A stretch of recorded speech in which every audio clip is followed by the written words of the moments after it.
에듀윌 수험생 여러분 안녕하세요. 공직선거법 담당하고 있는 김중현입니다. 자, 우선은 지난주에 있었던 바로 어제였죠. 어제 시험을 치르신 모든 수험생분들 고생 많으셨고, 대략적인 국가직 전체 총평을 고시신문 등 인터넷을 보면 좀 대략적으로 평이했다라고 얘기를 하죠. 그 와중에서도 일단 공직선거법의 경우에도 나올 부분 위주로 출제가 됐었고, 그리고 무엇보다 올해 이제 보궐선거가 있어가지고 좀 정치적인 이슈가 가장 많은 한 해지 않았나 싶습니다. 그래서 관련된 개정 법률이라든지 아니면 보궐선거 쪽 라인이 좀 출제 비중이 좀 높지 않을까 싶었지만 역시 정치적인 이슈와는 무관하게 평소에 공직선거법에서 나오고 있는 분야가 두루두루 나왔다라고 보시면 돼요. 그래서 조문이랑 그리고 판례랑 비율도 적절하게 소화를 잘 시켜놨고, 무엇보다 공직선거법의 경우에는 일단 조문 위주의 출제가 가장 높기 때문에요. 평소 자신이 가지고 있는 기본서 그리고 기출 문제집을 통해서요, 조문 읽는 연습을 차곡차곡 잘 하셔야 될 것 같아요. 왜냐하면 특히 조문의 경우에는 중간 지문 함정이라든지 결론 바꾸기라든지 아니면 A와 B 앞뒤 내용을 바꾼다라든지 이런 내용들이 많기 때문에요. 지난 시험에 비해서는 또 어느 정도 난이도가 조금 올라갔다라고 보시면 될 것 같습니다. 그래서 오늘 이제 공선법 해설은 간략하게 우리 수험생분들이 일단 시험을 무사히 치렀고 채점도 다 완료를 했을 것입니다. 어느 정도 이제 점수대가 확보돼서 다음을 바라볼 수 있기 때문에 간단한 내용 위주로 해설을 진행하도록 할게요. 자, 1번 문제입니다. 자, 후보자 등 신분 보장과 관련된 거 옳은 것은 지문 자체는 그렇게 어렵진 않았고 1번도 그렇고 2번도 그렇고 4번도 그렇고 저와 함께 공부했던 기본서 교재 많이 있었는데 3번 지문 같은 경우 보시면요, 조금 디테일하게 나왔죠. 투표 참관인과 관련된 내용이 나왔는데 사형, 무기, 장기, 3년. 그러니까 사형, 무기는 비슷비슷하다 하더라도 3년, 5년, 7년 이런 장기와 관련된 징역형 부분이 조금 바뀔 수가 있단 말이죠. 그래서 3번은 3년 이상 징역이나 금고에 해당하는 죄를 범하였거나 쭉 공직선거법 이하 죄를 범한 경우를 제외하고는 현행범인이 아니면 체포 또는 구속되지 아니한다. 그래서 오히려 역으로 1번, 2번, 3번이 틀렸네 라고 생각하시면서 3번으로 가주시는 게 좀 좋지 않았나 싶습니다. 자, 그리고 2번은 이제 공정선거 지원단이라든지 사이버 공정선거 지원단, 특히 이제 통신매체가 발달됨에 따라서 선거의 공정한 운영을 위해서 필수적으로 들어온 기관, 단체라고 보시면 돼요. 이랬을 경우에 그 주체 등이 상당히 중요했고 어떤 단체를 설치하냐가 중요했었는데, 자, 1번 지문도 어찌 보면 상당히 단골이었습니다. 조문 관련돼서 제가 가로 열고 들어간 부분이 있다 그랬고요. 누구누구는 제외한다. 그렇죠. 이게 출제자 입장에서 가장 내기 좋은 문제 유형이란 말이에요. 그래서 항상 이런 조문들을 보실 때에는 얘를 앞으로 빼서 얘는 제외하고 이렇게 읽어주시면 가장 좋다 그랬습니다. 그래서 우리 수험생분들도 역시 1번과 관련돼서 읍면동 선거관리위원회 이렇게 나왔죠. 이분들은 항상 제외된다. 읍면동 선거관리위원회는 제외되고, 자, 그리고 3번 한번 봅니다. 시도지사 선거관리위원회 선거일 전 120일, 선거일 전 120일 후에는 실시 사유가 확정된 보궐선거 등에 있어서 그 선거의 실시 사유가 확정된 후 5일부터 선거일까지 30일 이내로 구성된 사이버 공정선거지원단을 설치 운영하여야 한다. 그래서 정답이었죠. 그리고 4번은 중앙선관위였습니다. 중앙선관위. 그러니까 이렇게 어떤 기관이라든지 단체가 설립되는데 그 설립의 주체가 누구겠는가? 우리가 지금 얘기하는 모든 선거구에서 선거관리위원회에서 다 인정되는가 아니면 누구누구는 제외되는가? 그런 대표적인 문제가 또 3번이네요. 시군 선거관리위원회에서 설치해야 하는 위원회는 1번이죠. 선거방송토론위원회. 그래서 2번과 3번은 기출 빈도가 상당히 높았다라고 보시면 되고요. 자, 그 다음에 4번으로 한번 넘어가 보겠습니다.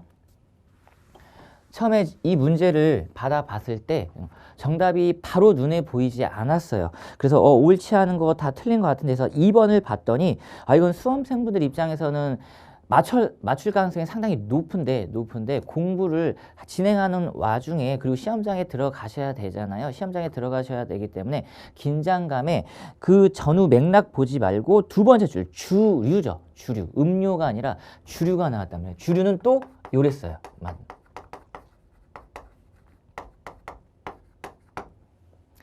이게 생각하기에 따라 다른데 저 같은 경우는 이제 물론 코로나19 사태에 따라서 그래도 저녁 한 6시부터는 다른 사람들을 만나서 여러 가지 업무 등을 진행하는 과정에서 술을 한 잔 가볍게 하잖아요. 그러니까 평상시 술 마시는 것 정도는 괜찮다라고 생각을 하기 때문에 저는 이제 그렇게 생각했던 거고, 그 시험을 보시는 우리 수험생들 입장에서는 두 번째 줄 통상적인 범위가 상당히 함정 지문으로 느껴질 수 있단 말이에요. 항상 통상적인 행위, 의례적인 행위, 직무와 관련된 행위, 이런 것들, 그리고 뭔가 혜택을 주는 행위, 이렇게 저와 함께 정리를 했었는데 가로 열고 닫은 부분에 주류는 제외 이렇게 되어 있단 말이에요. 지금 이런 문제가 또 나왔습니다. 앞에 읍면동 하나, 주류 하나. 그래서 정답 고르는 게 쉽지 않았을 수도 있는데 이 부분을 이제 기본서에 있는 내용을 쭉쭉 읽어 나가면서 술은 당연히 안 되지 라고 생각을 해주시면 될 것 같아요. 자, 그리고 3번 후보자가 되고자 하는 자는 물론 그 배우자도 역시 인적 범위, 특히 선거운영 공동체라고 하시는 분들에 대한 제동은 상당히 많았던 것 같아요. 그쵸? 이번 보궐선거에서도 그런 전략, 네거티브 전략 등이 계속 일어났었죠. 아마도 시사적인 이슈가 더 강하게 있어서 정치적인 이슈를 조금 덮지 않았나 싶습니다. 자, 그런 부분에 대한 내용이었고, 자, 4번입니다. 후보자의 직계비속 및 형제자매의 배우자는 선거 기간에는 당의 선거에 관한 여부를 불문하고 후보자 또는 그 소속 정당 위하여 일체 기부 행위를 할 수 없고, 1번도 보시면 선거 구민과 연고 그리고 이익 제공 의사표시, 그쵸? 의사표시를 하는 것도 포함이 된다고 했습니다. 그래서 역시 기부 행위 관련된 내용도 기출 빈도가 상당히 높았고 충분히 나올 수 있었다. 자, 그 다음 5번 보시면 후보자 등 초청 대담 토론회입니다. 그쵸? 이거는 지금 보궐선거와 관련돼서도 우리가 대중매스컴 뉴스 등을 통해서 아니면 여러 가지 영상 등을 통해서 충분히 확인을 했었어요. 그쵸? 이번 보궐시장 관련돼서 서울시장만 봐도 부산시장만 봐도 각 정당의 후보자분들이 나와서 토론을 했었습니다. 역시 중요하죠. 왜냐하면 국민의 알 권리를 항상 확보시켜줘야 된단 말이에요. 여러 가지 뉴스들이 엄청나게 쏟아진단 말이에요. 거기서 이제 국민들이 올바른 선택을 하려면 물론 뉴스 등을 통해서 간접적으로 듣는 것도 좋지만 후보자 입을 통해서 그 사람이 가지고 있는 어떤 정책이라든지 마인드라든지 앞으로 자기가 어떻게 해야 될 것인지를 그런 걸 듣는 게 상당히 중요합니다. 그러니까 역시 5번도 후보자 등 초청 대담 토론에 역시 자주 나왔었네요. 자, 1번 지문도 관련돼서 잘 나왔고, 그 다음에 2번도 선거운동을 하거나 할 것 표방한 노동조합 대통령 선거에 있어서 후보자를 초청하여 소속정당 정강정책이나 후보자 정경기타 상 국내에서 개최할 수 없다. 그리고 3번 보시면 시도선거방송 토론위원회인데 지역구 국회의원 뭔가 매칭이 안 됐죠. 시험장 가서 물론 단순 암기하셨으면 큰 문제는 없는데요. 시험장 가셔서 만약에 이런 지문들을 봤을 때 일단 한번 생각해 보시는 거예요. 봤더니 시도선거방송 토론위원회입니다. 그러면 선거운동 기간과 관련돼서 자기 시도지사 관련된 의원과 관련돼서 선거 관련 방송 토론을 하려고 하겠지. 지역구 국회의원 뭔가 매칭이 안 되죠. 매칭이 안 됩니다. 그럼 이런 것도 한번 찾아주시면 될 것 같아요. 자, 그 다음에 이제 6번 정당 활동 규제 관련된 내용이네. 역시 정당에서 후보자를 추천하고 그리고 이제 후보자 등록을 하고 그리고 본격적인 선거운동을 진행하는 과정. 한 달간 정말 쉴 새 없이 지나갔기 때문에 이 부분도 이제 한번 같이 보겠습니다. 정당 활동 관련된 규제입니다. 1번 정당의 중앙당은 임기 만료 이한 선거의 경우 선거일 전 90일부터 선거 개시일까지 일간신문 등 총 70회 이내에 걸쳐 선거에 관한 의견 수집 위한 광고하시고, 자, 그 다음 2번 정강정책을 알리기 위해서 방송 연설을 하는 때는 선거운동에 이르는 내용의 연설을 할 수가 없다. 그쵸? 정당은 자치 사적 조직이라 그랬어요. 그쵸? 자신의 정당을 홍보하는 것과 거기에 머물지 않고 이제 본격적으로 선거운동에 나가는 건요. 이렇게 끊어주셔야 돼요. 여기는 어찌 보면 사적 영역이라 그러면 여기는 공적 운영이기 때문에 이게 혼합해서 이루어지면 안 된다라는 겁니다. 에듀윌 유료 회원만의 특별한 서비스.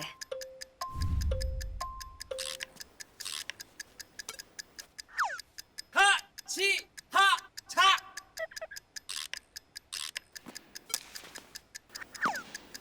하치하차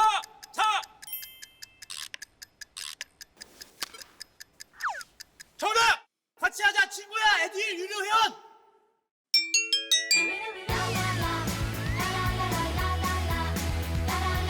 친구 소개하고 현금 받는 혜택. 오직 에듀윌 유료 회원에게만. 자, 그 다음에 이제 3번 보시면 정당이 선거기간 중 후보자를 추천한 선거의 소속당원 정강정책 홍보물 배부, 정당 추천한 후보자의 경력 게재할 수 없다. 정답 3번이었죠. 그래서 이것도 기출빈도가 상당히 높았습니다. 관련 헌재 판례도 있었고 이제 경력 게재하는 거 괜찮지 않는가. 이것도 역시 국민들의 알 권리를 조금 더 높여주는 차원이 됐다라는 겁니다. 자, 그리고 문제 7번 선거비용과 관련돼서 역시 제한을 걸고 있죠. 걸고 있고 무분별한 금권 선거가 되지 않도록 하기 위해서 걸고 있고 우리 헌법에서 그리고 공직선거법에서 관련돼서 대통령 선거 등 국회의원 선거 등 지방자치 관련된 선거 등 역시 대통령 다 인구수를 고려하기 마련이라는 겁니다. 자, 그리고 이제 2번 보시면 후보자와 관련돼서 사회 초과하여 실시하는 선거에 관한 여론조사 비용 선거비용으로 보고, 자 3번 활동보조인의 수당 실비 및 중앙선거방송토론위원회 주간 정책토론회 개최 비용은 후보자를 위해 국가가 부담한다. 이게 선거 공영제라 그랬죠. 선거에 많은 비용이 들어가기 때문에요. 뭐 후원금도 있을 수 있고 당비도 있을 수 있고 기타금 등도 있을 수 있지만 일단은 국가의 관리 감독 하에 국가가 적극적인 개입을 하는 곳이 바로 이쪽 선거라고 보시면 될 것 같습니다. 4번 지문은 각자 이제 봐주시면 될 것 같고, 자 넘어가 볼게요. 이제 본격적인 선거운동이 나오네요.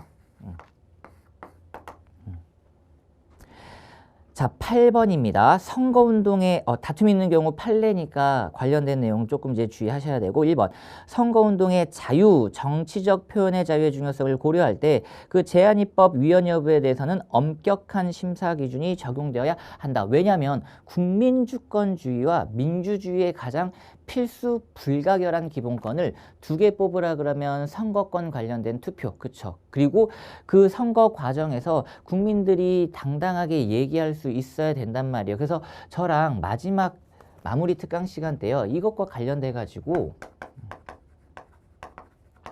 선거운동 기간 중 실명 확인 조항, 요게 이제 위헌이 나왔었단 말이에요. 그래서 나름 좀 기대를 많이 했었던 판례였었죠. 바로 그 부분 관련된 내용입니다. 1번 엄격한 심사 기준이 적용되어야 한다. 그러니까 이거는 이렇게 엄청난 기본권을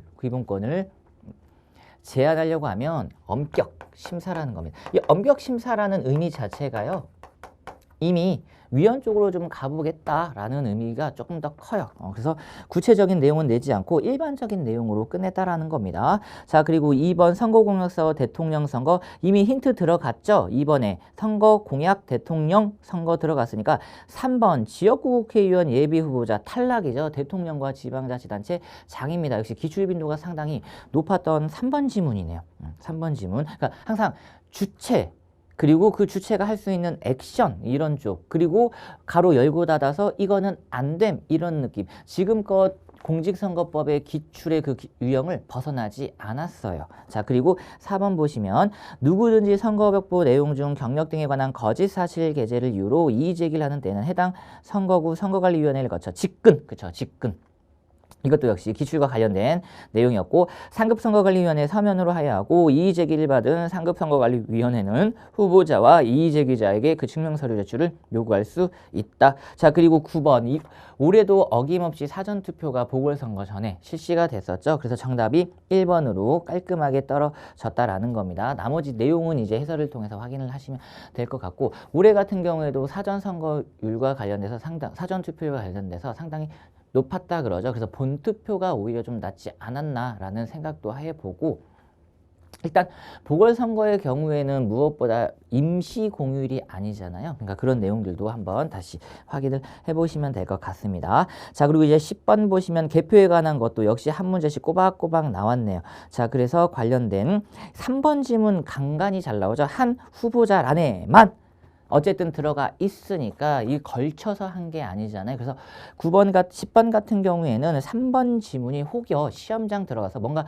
2번이라고 얘기를 하니까 헷갈릴 수 있어요. 그렇죠? 걸쳐서 하거나 아니면 다른 후보자 각각 하거나 이런 게 아니라 한 후보자의 내 사랑을 듬뿍 담아서 2번을 찍었다라는 겁니다. 제가 강의했을 때 기억이 나요. 우리 수험생분들이 김중현을 막 계속 찍어대는 거죠. 그만큼 좋아한다는 걸 나름 어필하는 건데 이걸 가지고 무효로 하기는 좀 그렇다. 자, 그 다음 4번입니다. 투표용지의 기표가 어느 후보자의 기표란 밖에 표시된 것이라 하더라도 그 기표의 외곽선이 오로지 그 어느 특정 후보자의 기호란, 정당란, 성명란 또는 기표란 등에만 접선되어 있는 것이라면 이는 유효표에 해당한다. 어찌됐든 이런 것도 제가 강의할 때 어떻게 말씀을 드렸냐면 투표 자체를 무효로 돌리는 건요. 어찌 보면 국민들의 의사에 조금 반할 수가 있어요. 그래서 명확한 투표 관련된 무효 사유를 규정하는 게 가장 좋고 일단 무엇보다 국민들의 적극적인 의사를 표명했다면 내가 이 사람을 지지를 했다 그러면 그 사람에 대한 지지율이 최대한 반영될 수 있는 해석론을 내어놓는단 말이죠. 그건 입법자들도 당연히 매한가지입니다. 그러니까 그런 투표가 왜곡되거나 그런 투표권을 제한하거나 선거를 제한하려고 한다면 지금 제가 말씀드렸다시피 엄격한 심사 기준으로 들어가야 된다라는 거예요. 자, 그 다음 11번도 역시 사전투표와 관련돼서 2문제 정도가 나왔는데 정답은 3번 관련된 내용이었습니다. 그리고 12번도 재외선거 이번엔 출제가 됐었죠. 원래 한 문제 정도씩은 꼬박꼬박 출제가 되기 때문에요. 재외선거 부분은 관련돼서 내용이 조금 어려운 부분이 많이 있습니다. 그래서 해설 통해서 확인을 잘 해주시고 4번 날짜 역시 기준에서 잘 되죠. 14일, 9일 그리고 6일 관련돼서 마지막 할 수 있다. 이런 부분들도 기억을 잘 해주시면 될 것 같습니다. 그리고 13번 관련돼서 선거인 명부 구제 절차 내용이거든요. 이 부분은 그렇게 기출 빈도가 막 높진 않고 함정을 정말 잘 파뒀어요. 그래서 13번도 조금 우리 수험생분들 입장에서 어렵게 다가가지 않았을까 싶습니다. 자, 1번 지문 보시면 선거권자는 누구든지 선거인 명부 자격이 없는 선거인이 올라있다고 인정되는 때에는 열람기간 내 구술 또는 서면 이건 통과가 됐어요. 그렇죠? 구술 또는 서면입니다. 혹시라도 서면으로만 이렇게 나왔을까 봐 걱정을 했는데 좀 다행이고 자, 그 다음에 2번도 보시면 이 신청이 있는 때에는 구시군장은 그 신청이 있는 날 다음 날까지 심사 결정해야 된다. 그래서 구시군 나왔잖아요. 이미 힌트가 들어갔죠. 그러니까 3번 한번 보겠습니다. 그래서 선거권자께서 선거인 명부에 오기가 있다면 이 신청을 하여 당의 구시군장이 이유 있다고 결정한 경우 그 결정에 불복이 있는 관계인은 관할 시군이죠. 시군. 그래서 앞에 좀 힌트가 들어갔습니다. 시도 지금 넘어갔기 때문에 시군. 지금 이와 관련해서 조금 어렵지 않았나라는 생각을 좀 해보고요. 자, 그 다음 4번 가볍게 읽어보겠습니다. 선거인 명부 열람기간 만료일 다음 날부터 선거인 명부 확정일 전일까지 구시군의 장애 착오 등 사유로 인하여 정당한 선거권자가 선거인 명부에 누락된 발견될 때 밑에 보면 또 구시군 그리고 밑에 보시면 또 구시군. 그러니까 13번 문제 같은 경우는요. 힌트 이미 지문 안에 있어요. 그래서 앞선 문제도 마찬가지였단 말이죠. 그러니까 그런 힌트 등을 통해서 뭔가 갸우뚱거리는 게 있어요. 시군 나오다가 시도 이렇게 나왔단 말이죠. 따라서 3번 지문을 찾는 게 어찌 보면 당연할 수도 있지만 실제 시험장 가서는 막 보이질 않는다. 이게 공직선거법 관련돼서 조문 문제의 특징입니다. 변별력을 높인다. 수험생분들의 공부 학습 능력이 워낙에 올라가다 보니까 학습 능력을 높이기 시작했다라는 겁니다. 그렇다면 그 학습 능력이 높아지고 거기에 대해서 변별력을 높인다라고 한다 그러면 정말 자질구레하고 좀 짓궂어 보일 수도 있어요. 짓궂어 보일 수도 있지만 그런 부분이 출제가 당연히 된다라고 우리 수험생들도 생각해 주셔야 됩니다. 기계적이고 정치적인 내용을 담고 있기 때문에요. 막 뭔가 체계적이고 제가 강의할 때는 이렇게 체계적으로 강의를 해도요. 막상 들여다보면은 체계적인 것보다는요. 진짜 원터치, OX 이런 내용들을 물어보는 게 상당히 많죠. 자, 그리고 넘어가 보시면 14번입니다. 선거범죄 관련돼서 당선 무효 비용 반환에 대한 설명. 그래서 이것도 역시 본인은 100만 원, 그 이외의 선거운동공명체는 300만 원 이런 부분 딱 나오고 그리고 3번도 보시면 당선인 선거범죄 당선 무효된 사람 반환해야 되고 기소 후 확정 판결에서 사직한 사람 역시 반환을 하시고 그 다음 4번입니다. 당선인이 나왔네요. 당해 선거에 있어 공직선거법에 규정된 죄를 범함으로써 100만 원 이상 벌금형 선고를 받은 때는 그 당선은 무효로 한다. 관련돼서 그리고 반환 보전받은 선거비용이라든지 기타금도 역시 다시 다 돌려주셔야 된다라는 겁니다. 왜냐하면 국민의 지지율을 얻어서 무언가 국가의 혜택을 받았는데 그게 알고 봤더니 아무것도 아닌 게 됐으면 당연히 반환을 해야 될 겁니다. 에듀윌 도서 중에 6개년 기출 문제집이 가장 많이 도움이 되었습니다. 마지막 모의고사에서는 파이널 봉투 모의고사가 도움이 되었는데 QR코드를 통해서 자동으로 채점을 해주고 성적 분포를 알려주어서 다른 수험생들과 비교를 할 수 있는 점에서 도움이 많이 되었습니다. 에듀윌 책으로 공부하셔서 좋은 결과 있으셨으면 좋겠습니다. 파이팅! 에듀윌은 합격이다!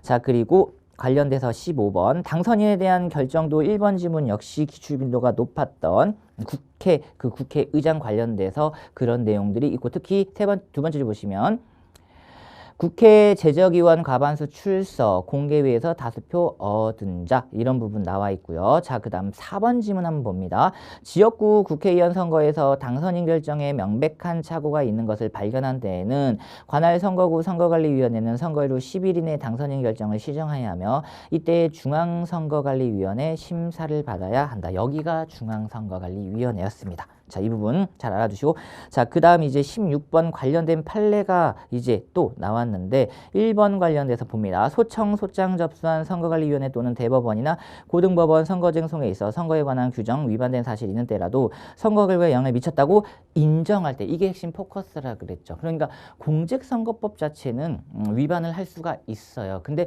그것만 가지고 국민의 어떤 결단, 정당성 논의를 법적으로 잣대를 들이밀려고 하니까 어느 하나가 조금 더 필요했단 말이에요. 그래서 선거 결과에 영향을 미쳤다고 인정하는 때 한하여 이 부분 역시 기출이 잘 됐고 그 다음 2번도 보시면 선거 무효 사유가 되는 선거에 관한 규정에 위반된 사실은 선거관리의 주체인 선거관리위원회에 책임을 돌릴 만한 선거사무관리 집행상의 하자가 없더라도 후보자 등 제3자에 의한 선거과정상의 위법행위로 인하여 선거인들이 자유로운 판단에 의하여 투표를 할 수 없게 되므로 나왔네요. 자유와 공정 역시 핵심이죠. 자유와 공정입니다. 선거권을 행사하시는 분들에게는 자유 그리고 그 선거를 관리하는 국가기관 입장에서는 공정 이 두 가지는 당연히 서로 보완적이기 때문에 자유와 공정을 침해하면 안 되고 자, 그 다음에 3번 선거 결과에 영향을 미쳤다고 인정하는 때란 선거에 관한 규정의 위반이 없었더라면 선거의 결과 즉 후보자의 당락에 관하여 현실로 있었던 것 같은 다른 결과가 발생할지도 모른다고 인정되는 때를 의미한다. 뭔가 가정적인 상황고를 판단을 하는 거죠. 그리고 4번은 선거무효 소송 관련된 내용은 세 번째 줄 선거효력을 다투는 쟁송 그래서 당선인 결정 내용상의 오류 즉 구체적으로 득표수 산정이나 확정에서의 판단 위법 이건 오히려 당선 관련된 소송으로는 다툴 수 있을지언정 선거소송과는 무관합니다. 그 선거소송은 말 그대로 선거 관련된 것들이고 당선은 당선인을 보는 거죠. 당선인. 자, 그 다음에 17번도 선거 공보 관련된 내용입니다. 자, 4번 지문 우리 한번 함께 확인해 볼게요. 사전투표소에서 투표할 수 있는 선거인 중 법령에 따라 영내 또는 함정에 장기 기거하는 군인이나 경찰 공무원은 선거인 명부 작성 기간 중 관할 구시군 선거관리위원회에 자신의 거주지로 책자형 선거 공보를 발송해 줄 것을 서면이나 중앙선거관리위원회 홈페이지를 통하여 신청할 수 있다. 그래서 오히려 저와 함께 그 개정 관련된 법률을 공부하면서 막 점자형 관련된 내용, 함께 배송 이런 관련된 내용이 기출이 될 법도 했었는데 오히려 4번 내용이었습니다. 4번 내용. 자, 그 다음에 18번 공무원 등 입후보에 대한 설명으로 옳은 것은 자 2번 지문 함께 봐볼게요.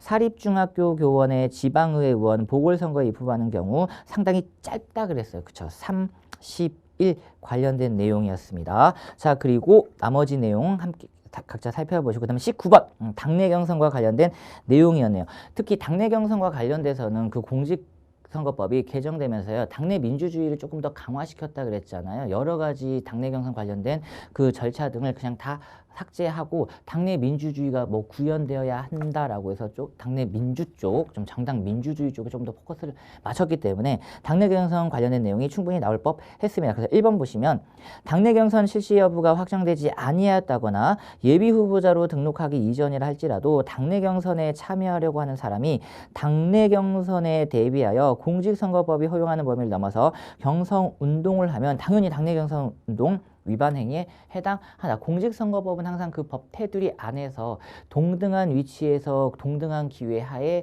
들어가기를 바란단 말이야. 따라서 1번 위반되고 자 마지막 20번 선거인명부가 한번 또 나왔습니다. 그래서 관련돼서 2번 지문이 정답이니까 확인 한번 해보시면 될 것 같아요. 여기까지 간단하게 살펴봤을 때 항상 말씀드리지만 조문의 비중은 제 표현으로 시치면은 역시 압도적이라는 얘기를 꼭 해드리고 싶고 그리고 올해 같은 경우에는 뭔가 기술적인 측면의 내용이 상당히 많이 나왔어요.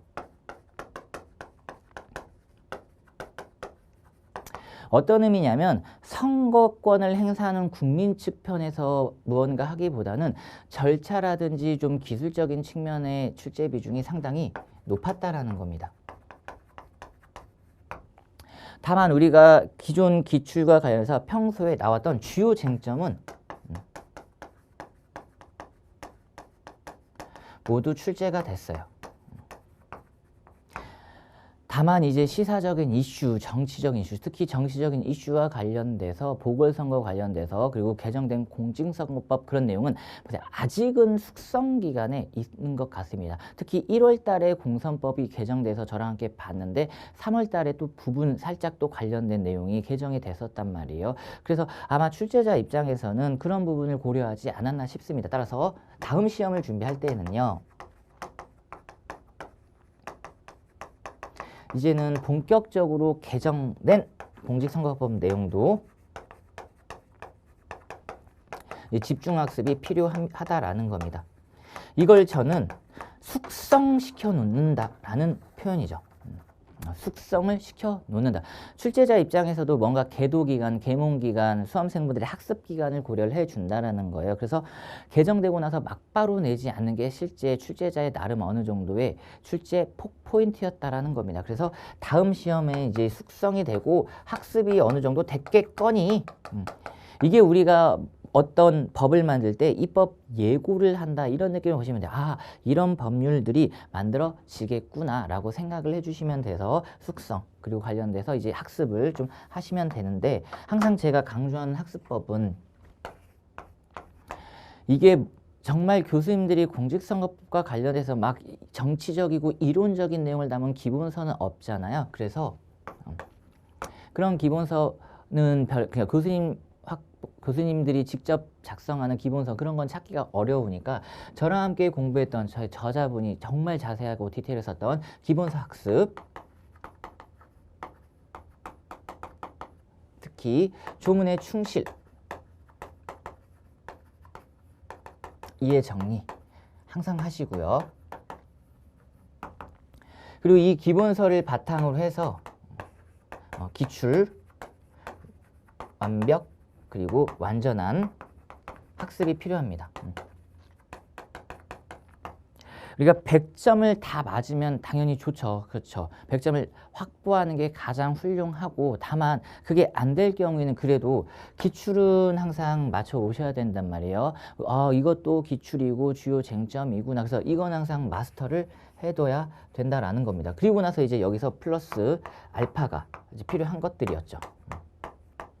좀 어렵게 출제되지 않고 원래 기존에 있던 내용 위주로 함정 지문 들어갔으니까 이걸 학습하고 나서 다시 한번 돌아가셔서 우리 수험생들도 출제자 마인드로서 어디에 뭐가 있을지 함정 여기에 포인트를 맞추는 학습법을 진행하면 되겠습니다. 저는 또 이제 이 기출을 바탕으로 해서 다음 강의 때 우리 수험생분들이 어디에 포커스를 둬야 되고 그간 이제 저도 미진했던 강의를 보완을 하고 수험생분들에게 조금 더 이해 정리가 단단하게 될 수 있는 강의를 준비하면서 우리 수험생분들을 찾아뵙도록 하겠습니다. 자, 다시 한번 시험을 치르시는 모든 수험생분들 고생 많으셨고 이제 주말이니까요. 어느 정도 늦잠도 그동안 못한 늦잠도 자고요. 좀 자기 여가 시간을 충분히 즐기셨으면 좋겠습니다. 자, 오늘 21년 국가직 공직선거법 기출 해설 간단하게 했는데 여기서 그만 마치도록 하겠습니다. 감사합니다.